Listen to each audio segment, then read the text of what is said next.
എല്ലാവർക്കും നമസ്കാരം. ഞാൻ ഇന്നിവിടെ പറയാൻ പോണ ഒരു കഥയാണ്. കഥയുടെ പേര് രണ്ടു കാക്കകൾ.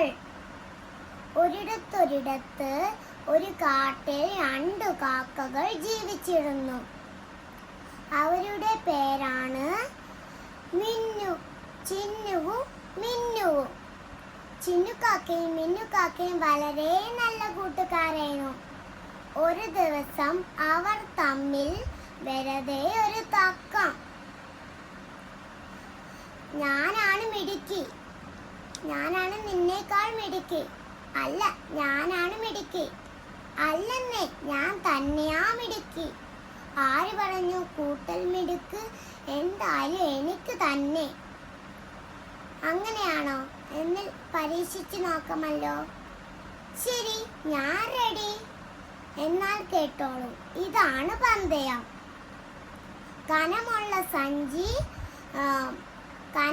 സഞ്ചി കാലിൽ തൂക്കി പറക്കണം. ഏറ്റവും ഉയരത്തിൽ പറക്കുന്നവരാണ് വിജയ്.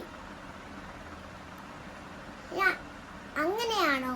എന്നാൽ അങ്ങനെ തന്നെ ആവട്ടെ. രണ്ടുപേരും തയ്യാറായി മത്സരത്തിന്.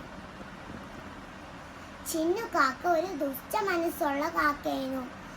അവളുടെ സ്വന്തം സഞ്ചിയിൽ പഞ്ഞിത്തുണ്ടുകളായിരുന്നു നിറച്ചിരുന്നത്. മിന്നുവിന്റെ സഞ്ചിയിലോ ഉപ്പായിരുന്നു നിറച്ചിരുന്ന. ഇവരും പറന്നു തുടങ്ങി. ചിന്നു മിന്നുവിനെയും കാട്ടി പറന്നു. കാരണം ചിന്നുവിന്റെ സഞ്ചിയിലുണ്ടായിരുന്നത് കനമില്ലാത്ത പഞ്ഞിത്തുണ്ടുകളായിരുന്നു.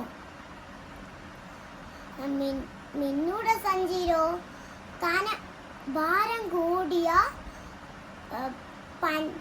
ഉപ്പായിരുന്നു. ഉപ്പായോണ്ട് മിന്നുവിനെയും കാട്ടി ഉയരത്തിൽ പറക്കാൻ കഴിഞ്ഞില്ല. കാക്കകൾ പറന്നു തുടങ്ങി.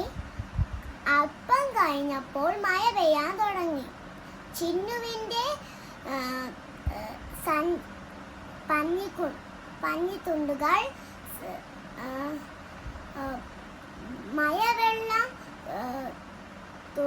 മഴവെള്ളം തുള്ളി വീണ് നനഞ്ഞു കുരന്നു. ചിന്നുവിന്റെ സഞ്ചിച്ചു ഭാരം കൂടി.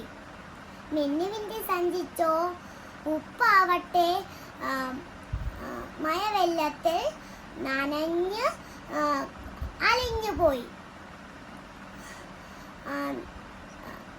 അതുകൊണ്ട് സഞ്ചിയുടെ ഭാരവും കുറഞ്ഞു.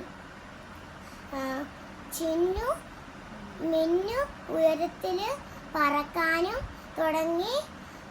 പന്തയത്തിൽ വിജയിക്കുകയും ചെയ്തു.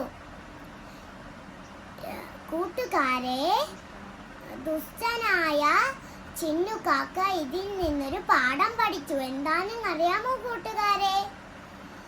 മറ്റുള്ളവരെ ചതിച്ചുകൊണ്ട് ഒരിക്കലും വിജയിക്കാൻ കഴിയില്ല. ഈ കഥയിൽ നിന്ന് നിങ്ങൾക്ക് എന്ത് മനസ്സിലാക്കാം?